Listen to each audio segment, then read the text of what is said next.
abantu tukuri inyuma twese. Nahibye ejo, le passé c'est le passé, ugukosa n'ukwiga. Niba usenga saba Imana iguha imyuka ubonera leta ikonke.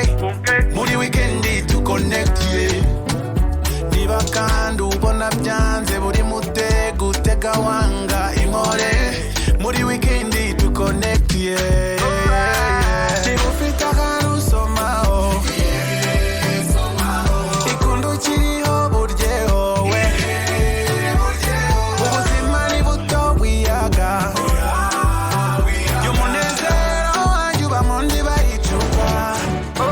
Dore u Rwanda ni ruto rwigiramo munini, urusha ikofi wimuhutaza ejo si kure. Reka inzozi zibe nini, haguruka ugere kure, nibyo tukwifuriza.